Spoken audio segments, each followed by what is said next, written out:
Black money क्या है, हवाला बाजार क्या होता है, मनी लॉन्ड्रिंग क्या है, हॉट मनी रूट सिस्टम क्या है, PMLA एक्ट क्या है, क्यों इसके अंदर आपको 3 से 7 साल की सजा हो सकती है, साथ में ही जुर्माना भी देना पड़ सकता है। आज हम इन्हीं सब के बारे में बात करेंगे। सबसे पहले अगर आप चैनल पे पहली बार आए हो तो चैनल को सब्सक्राइब कर लीजिए। वीडियो को लाइक नहीं किया है तो वीडियो को लाइक कर दीजिएगा, और ऐसे दोस्त जो इन चीजों से आपसे जुड़े हुए हैं उन्हें ये वीडियो जरूर शेयर करिएगा। तो चलिए मुद्दे पे आते हैं।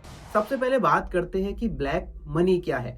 ब्लैक मनी उसे कहते हैं चाहे आपने मेहनत से पैसा कमाया हो, चाहे रिश्वत से पैसा कमाया हो, आपने उस पैसे का टैक्स सरकार को ना दिया हो, उसी को कहेंगे ब्लैक मनी। एग्जाम्पल के तौर पे आपको समझाता हूं। दो लोग हैं, एक बहुत ईमानदार है तो दूसरा बहुत रिश्वतखोर इंसान है। ईमानदार इंसान लगातार 5 साल तक मेहनत करता है और अभी भी वो रेंट के मकान में रहता है। उसने कोई भी पूंजी इकट्ठा नहीं की है। जो वो कमाता है उतना ही वो खर्च भी कर देता है, जो उनके फैमिली में जरूरत होती है उन चीजों पे।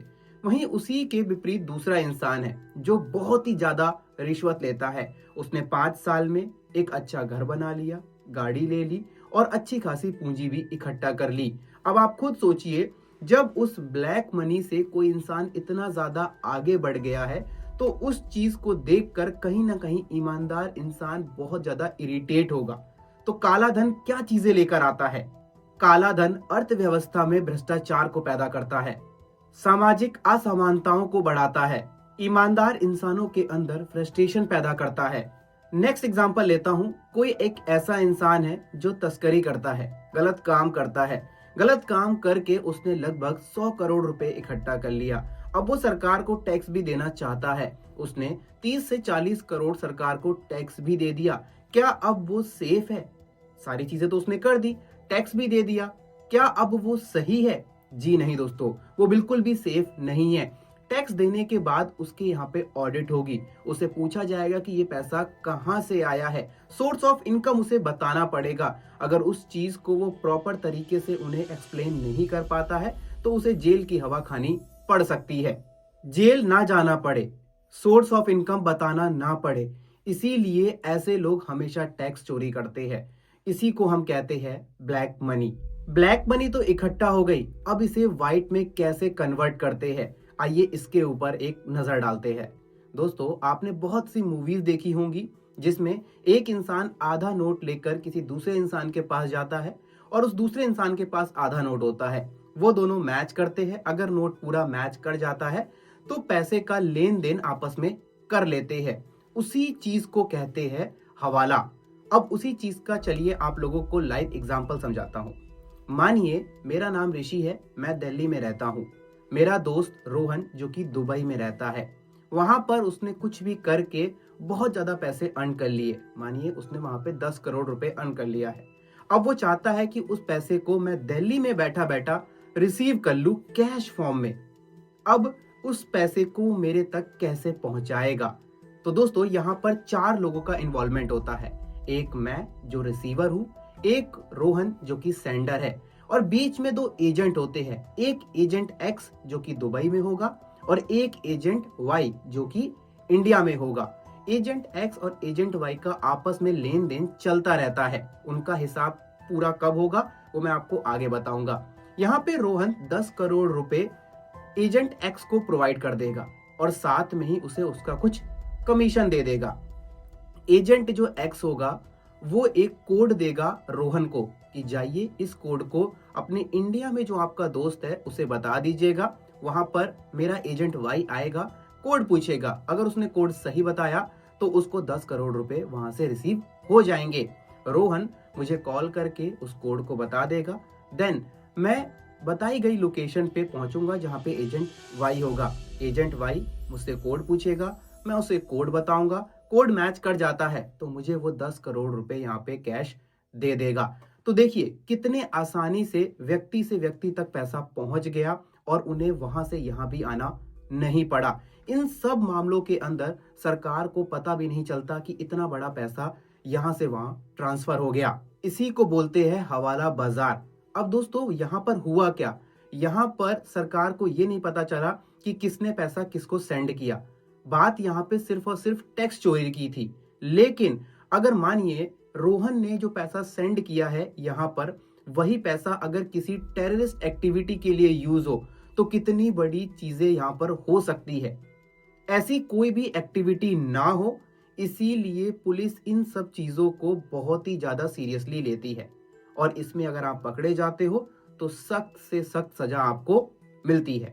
मनी लॉन्ड्रिंग का नाम तो आपने सुना ही होगा। दोस्तों, जो एजेंट एक्स ने एजेंट वाई को एक कॉल करके ये बोल दिया कि 10 करोड़ रुपए इसे दे दो, तो अब कहीं ना कहीं एक टाइम बाद तो एजेंट एक्स एजेंट वाई से बोलेगा कि भाई वो जो पैसे दिए थे लाओ अपना हिसाब हम कर लेते हैं। तो ये जो एजेंट एक्स है अब एजेंट वाई को किस तरीके से पैसे कैश में देने जाएगा, क्या उसका प्रोसेस होगा, कैसे वो पैसे एजेंट वाई तक पहुंचेंगे, ये सारा कार्यक्रम जो होता है मनी लॉन्ड्रिंग के अंदर में आता है। एफडीआई का मतलब होता है फॉरेन डायरेक्ट इन्वेस्टमेंट। ऐसी कंपनियां जो होती बाहर की है लेकिन इंडिया में आकर इन्वेस्ट करती है, जिस वजह से काफी लोगों को रोजगार मिलता है, काफी ज्यादा लोगों का घर चलता है।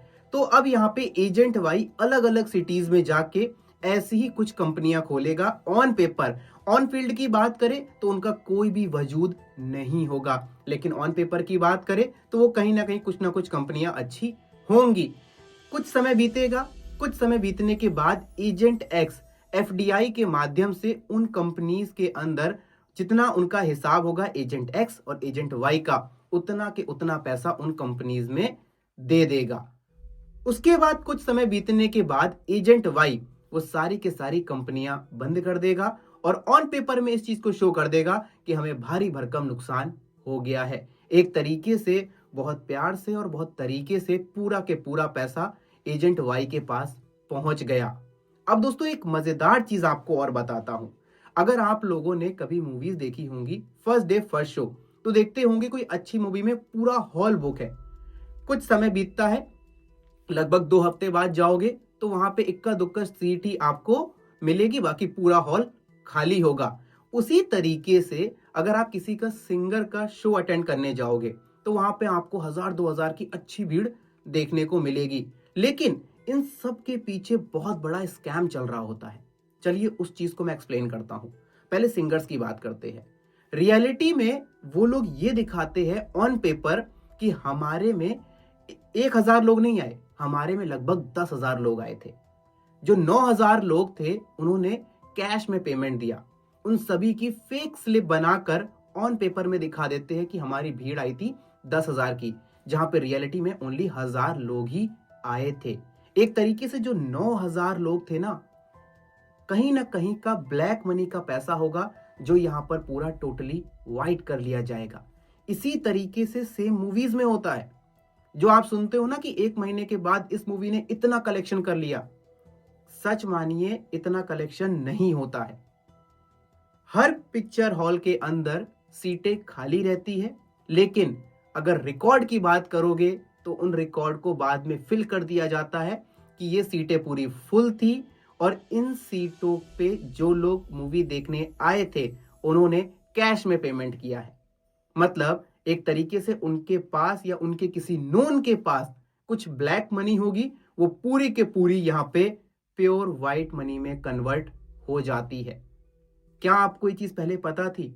नहीं पता थी तो भाई वीडियो को फटाफट लाइक कर दो, क्योंकि मुझे भी ढूंढने में काफी चीजें लगी। लोग ब्लैक मनी को व्हाइट मनी में कन्वर्ट ना कर पाए, हवाला बाजार को बंद कर पाए, ठीक है, मनी लॉन्ड्रिंग को बंद कर पाए, हॉट मनी रूट को बंद कर पाए, इन सब चीजों के लिए PMLA एक्ट आया था 2002 में एनडीए के शासनकाल में, लेकिन उसे लागू किया गया कांग्रेस के शासनकाल में 2005 के अंदर।